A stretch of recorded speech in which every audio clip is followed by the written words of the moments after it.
నమస్తే, welcome to our channel. ప్రస్తుతం మనం టీజీపీఎస్సీ దగ్గర ఉన్నాము. ఇక్కడ దాదాపుగా ఉదయం నుంచి ఇప్పటి వరకు కూడా భారీ ఎత్తున బారిగేట్లతో ఇక్కడ సిబ్బంది అయితే ఏదైతే టీజీపీఎస్సీ ముట్టడి అని చెప్పి మళ్ళీ నిరుద్యోగుల నుంచి వినిపించిందో పోలీసు మొత్తం కూడా అలర్ట్ అయిన నేపథ్యాన్ని చూస్తూ ఉన్నాము. ఎక్కడికక్కడికి కూడా బారిగేట్లు వేయడం, అదేవిధంగా పోలీస్ సిబ్బందిని కూడా భారీ ఎత్తులో తీసుకొచ్చి వారితో ఒక మీటింగ్ నిర్వహించి ఇవాళ ఏదైతే ముట్టడికి సంబంధించిన నిరుద్యోగులు వస్తూ ఉన్న అంశాన్ని ఖచ్చితంగా ఎక్కడికక్కడ నిర్బంధం చేయాలని చెప్పి కూడా పోలీసు వ్యవస్థ కూడా ఒక మీటింగ్ ఏర్పాటు చేసుకొని భారీ ఎత్తున కూడా పోలీసులను కూడా మనం ఇక్కడ చూస్తున్న నేపథ్యం చూస్తూ ఉన్నాం. అదేవిధంగా ఇక్కడ వెహికల్స్ను కూడా ఏదైతే నిరుద్యోగులు వస్తూ ఉన్న నేపథ్యంలో వెహికల్స్ను కూడా ఇక్కడ ప్రొవైడ్ చేసి ఎక్కడికక్కడ వారు నిరసన తెలపకుండా, ధర్నాలు చేయకుండా, ముట్టడిలు చేయకుండా కూడా వారిని ఆ వెహికల్లో తీసుకుపోవడానికి కూడా అన్ని వెహికల్ని ఇక్కడ సిద్ధం చేస్తున్నట్టు మనకు క్లియర్ కట్గా కనిపిస్తూ ఉంది.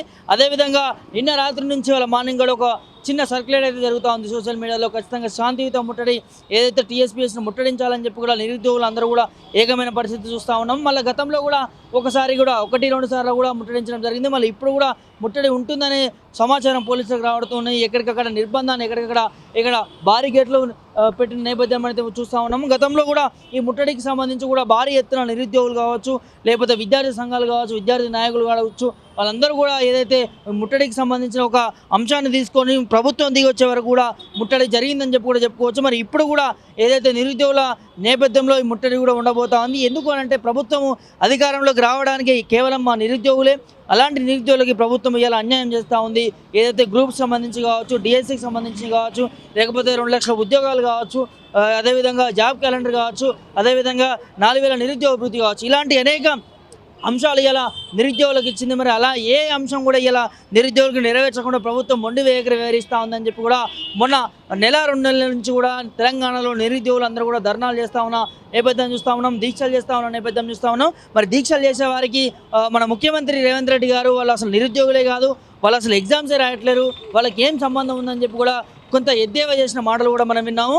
మరి వీటన్నిటిని నిరుద్యోగులందరూ కూడా దృష్టిలో పెట్టుకొని నేడు ముట్టడికి కార్యక్రమాన్ని తీసుకున్నారని కూడా చెప్పుకోవచ్చు. అది శాంతియుతంగా చేస్తూ ఉన్నాము. మేము ప్రభుత్వం మాకు సానుకూలంగా స్పందించాలని చెప్పి కూడా వాళ్ళ ఆవేదన వ్యక్తం చేస్తున్న పరిస్థితి చూస్తూ ఉన్నాం. మొన్నటి వరకు కూడా మంత్రులని, అదేవిధంగా కాంగ్రెస్ అధికారులను కూడా నిరుద్యోగులు కలిసినా కూడా వారికి న్యాయం జరగలేదని చెప్పి కూడా ఆవేదన వ్యక్తం చేస్తూ ఉన్నారు. ఏదైతే గ్రూప్ 1కి సంబంధించి మెయిన్గా అయితే మనకి 1:100 ఎందుకు ప్రిలిమ్స్లో రిజల్ట్ ఇవ్వట్లేరు, మెయిన్స్కి ఎందుకు అర్హత ఇవ్వట్లేరు అనే మెయిన్ డిమాండ్ అయితే వాళ్ళకి ప్రభుత్వం ముందు పెడతా ఉన్నారు. అదేవిధంగా గ్రూప్ 2, గ్రూప్ 3 పోస్టులు గతంలో వీళ్ళే ప్రతిపక్షంలో ఉన్నప్పుడు ఖచ్చితంగా పోస్టులు పెంచాలని చెప్పి కూడా చెప్పినటువంటి వీళ్ళే మరి ఇవాళ అధికారంలోకి వచ్చిన తర్వాత ఎందుకు పెంచలేకపోతా ఉన్నారని చెప్పి కూడా డిమాండ్ చేస్తున్న పరిస్థితి కనిపిస్తూ ఉంది.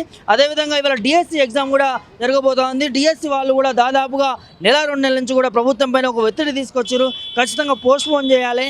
రీసెంట్గా టెట్ అనే ఎగ్జామ్ నిర్వహించారు. ఆ టెట్కి డిఎస్సికి మధ్య మాకు గ్యాప్ ఇవ్వకుండా వెంటనే ఎగ్జామ్ పెడతా ఉన్నారు. మాకు అన్యాయం జరుగుతుంది. కనీసం ఒక 1-2 నెలల వ్యవధి మాకు ఏదైతే డిఎస్సి ఎగ్జామ్ పోస్ట్పోన్ చేయాలని చెప్పి కూడా వాళ్ళు ఆవేదన వ్యక్తం చేస్తున్న పరిస్థితి మనం చూసాం. కానీ ఎట్టకేలకు వాళ్ళకి అన్యాయం జరుగుతుందని చెప్పుకోవచ్చు. ఇవాళ డిఎస్సి ఎగ్జామ్ నిర్వహించబోతా ఉన్నారు. డిఎస్సి ఎగ్జామ్ జరగబోతా ఉంది. మరి నిరుద్యోగులు కూడా డిఎస్సి ఆస్పిరెంట్స్ కూడా ఎగ్జామ్ రాస్తున్న నేపథ్యం చూస్తూ ఉన్నాము. మరి వాళ్ళకి అన్యాయం చేస్తూ ఉన్నారు ప్రభుత్వం. కనీసం గ్రూప్స్ వాళ్ళకన్నా న్యాయం చేయాలని చెప్పి కూడా ఇవాళ భారీ ఎత్తున టీఎస్పీఎస్సీకి రాబోతూ ఉన్నారని మనకు ఒక సమాచారం అయితే అంతా ఉంది. దానికి పోలీసులకు కూడా సమాచారం అందడంతో ఇక్కడ వెహికల్స్ కావచ్చు, భారీ బందోబస్తును టీఎస్పీఎస్సీ చుట్టుపక్కల కూడా ఏర్పాటు చేసిందని చెప్పుకోవచ్చు. ఇక్కడ టీఎస్పీఎస్సీ కాకుండా ఎక్కడ కూడా నిరుద్యోగులు ఒక సమూహంగా ఏర్పడినా కూడా వాళ్ళందరినీ కూడా అక్కడ నుంచి ఖచ్చితంగా పోలీస్ స్టేషన్లకు తరలించాలి, అదుపులోకి తీసుకోవాలని చెప్పి కూడా ఇక్కడ పోలీసు వ్యవస్థ చెప్తా ఉన్న పరిస్థితి కనిపిస్తూ ఉంది. మార్నింగ్ నుంచి కూడా దాదాపు కొన్ని వందల మంది ఏదైతే పోలీసు వ్యవస్థ కూడా ఇక్కడ భారీ ఎత్తున నిర్బంధాన్ని నిరుద్యోగులపైన వాళ్ళపైన ఖచ్చితంగా యాక్షన్ తీసుకోవాలి, ఇలాంటి ముట్టడిలు ధర్నాలు కాకుండా చూసుకోవాలని చెప్పి కూడా వాళ్ళు కూడా ఒక దిశానిర్దేశం చేసుకున్న పరిస్థితి మనం చూస్తున్నాం. మరి చూద్దాం ఎలా ఉండబోతుంది. పోలీసులకి మధ్య నిరుద్యోగుల మధ్య జరుగుతున్నటువంటి ఒక పోరు అని చెప్పుకోవచ్చు, ఒక పోటీ అని చెప్పుకోవచ్చు. ఎందుకంటే వాళ్ళు పదే ముట్టడికి సంబంధించి ఈ టీఎస్పీఎస్సీ ముట్టడికి సంబంధించి చాలాసార్లు పదే వస్తూ ఉన్న నేపథ్యాన్ని చూస్తూ ఉన్నాము. ప్రభుత్వం దిగి వచ్చేంత వరకు కూడా మా ఈ ముట్టడిలు కావచ్చు, నిరసనలు కావచ్చు, ధర్నాలు కావచ్చు కూడా ఎక్కడికక్కడ ఆపకుండా కొనసాగుతాం. ప్రభుత్వం దిగి రావాలి. మేము అడిగేటటువంటి న్యాయబద్ధంగా అడుగుతా ఉన్నాము. వీళ్ళు ఇస్తాన హామీలు అడుగుతా ఉన్నాము.